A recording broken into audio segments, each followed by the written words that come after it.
नमस्कार। हम आज चर्चा करेंगे राष्ट्रीय स्वास्थ्य और प्राकृतिक चिकित्सा पर।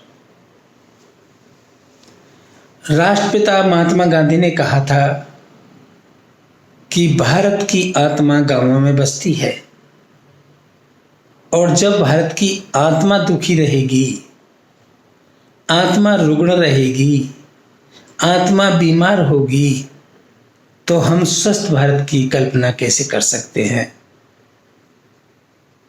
इसके लिए हमें गांव में रोजगार देने होंगे, स्वच्छता लानी होगी, बिजली पहुंचानी होगी और चिकित्सा पहुंचानी होगी। स्वतंत्रता संग्राम के दौरान जब प्रवास में गांधी जी गांव-गांव घूम रहे थे, तब उन्होंने देखा कि लोग कैसे बदहाली से जूझ रहे हैं, कैसे गरीबों में दिन काट रहे हैं और किस प्रकार चिकित्सा के अभाव में तड़प रहे हैं और दम तोड़ रहे हैं। उसी दौरान बापू ने एक पुस्तक पढ़ी जिसके लेखक थे एडोल्फ जस्ट। पुस्तक का नाम था रिटर्न टू नेचर। उन्होंने उसमें पढ़ा कि किस प्रकार हम औषधियों के बिना पानी से, मिट्टी से, एनिमा से स्वास्थ्य लाभ ले सकते हैं। जब हम पानी से, मिट्टी से और एनिमा से स्वास्थ्य लाभ ले सकते हैं, तो क्यों न इस पर अमल किया जाए। प्रवास के दौरान जो उनके आश्रम में या ग्रामीण लोग बीमार होते थे, तो वो उन पर मिट्टी का प्रयोग करते थे, पानी का प्रयोग करते थे, एनिमा लगाते थे। उन्होंने देखा इससे तो स्वास्थ्य लाभ मिल रहा है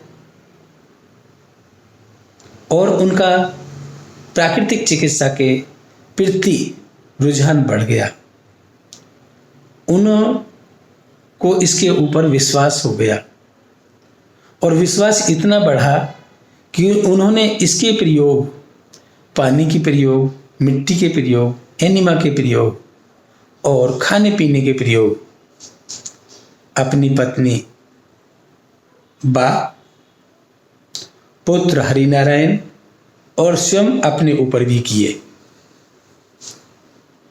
इन प्रयोगों से उन्हें बहुत लाभ हुआ, स्वास्थ्य लाभ हुआ।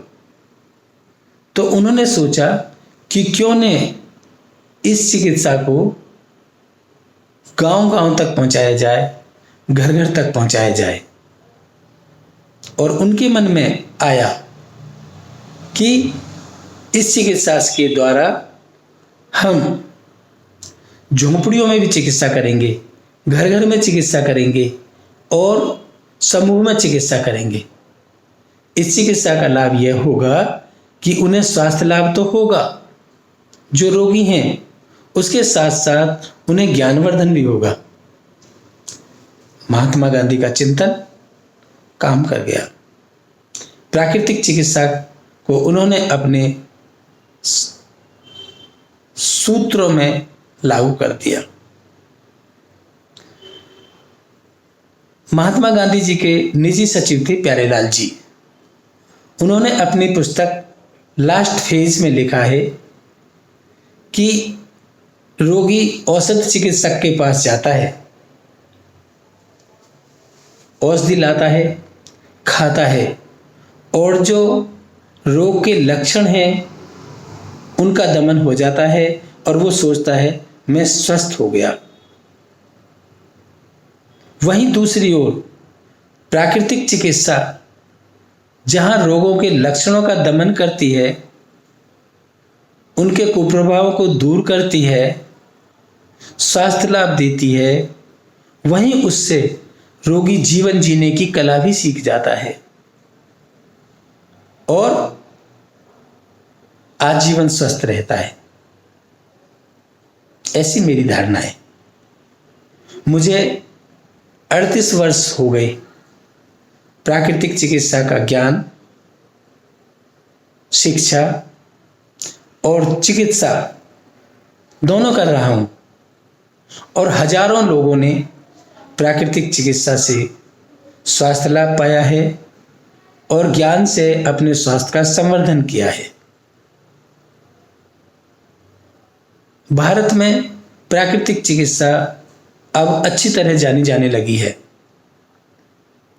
लेकिन दुर्भाग्य रहा कि देश आजाद होने के बाद भी किसी सरकार ने हमारे लाखों प्रयत्नों के बाद भी इस ओर ध्यान नहीं दिया कि इसका विस्तार हो सके। लेकिन जब से भारतीय जनता पार्टी आई है तो माननीय मोदी जी ने आयुष मंत्रालय का निर्माण कर यह दिखा दिया है कि हम प्राकृतिक चिकित्सा के प्रति कितने आशावान हैं और हमें इसके विस्तार की एक किरण दिखाई दी है। प्राकृतिक चिकित्सा जहाँ स्वास्थ्य लाभ देती है, वहीं मनुष्य में संस्कार भी डालती है, सभ्यता भी डालती है, सहिष्णुता भी डालती है। प्राकृतिक चिकित्सा केवल रोगों की चिकित्सा ही नहीं करती, वह शरीर, मन और आत्मा सभी की चिकित्सा करती है। तो जो मोदी जी के आने से हमें एक आशा की किरण दिखाई दी है आयुष मंत्रालय के बनने से, तो हम चाहते हैं कि इसमें थोड़ा सा और एक्टिविटी बढ़े। इसके लिए नए नए कॉलेज खोले जाएं और महात्मा गांधी जो आकस्मिक मौत या कह सकते हैं अकाल मृत्यु के कारण समय से पहले विदा हो गए, उनका सपना था कि प्राकृतिक चिकित्सा विश्वविद्यालय देश में बने। तो मैं आज प्राकृतिक चिकित्सा जगत की तरफ से माननीय आदरणीय मोदी जी से प्रार्थना करता हूं, गुजारिश करता हूं कि महात्मा गांधी के सपने को पूरा करें और प्राकृतिक चिकित्सा विश्वविद्यालय देश में स्थापित करें। बहुत ज़्यादा ना खोलें, एक खोलें और हर स्टेट में कम से कम 3-3, 4-4 प्राकृतिक चिकित्सालय खोले जाएं। वहाँ चिकित्सा के साथ साथ अन्य बहुत लाभ मिलेंगे और देश स्वस्थ होगा। जो लोग दवाई के ऊपर पैसा खर्च नहीं कर सकते, वो इससे लाभान्वित होंगे। कह सकता हूँ कि ग्रामीण जनता इससे बहुत लाभान्वित होगी और शहर के भी जो लोग क्रिटिकल बीमारियों से जूझ रहे हैं, वो भी इससे लाभान्वित होंगे।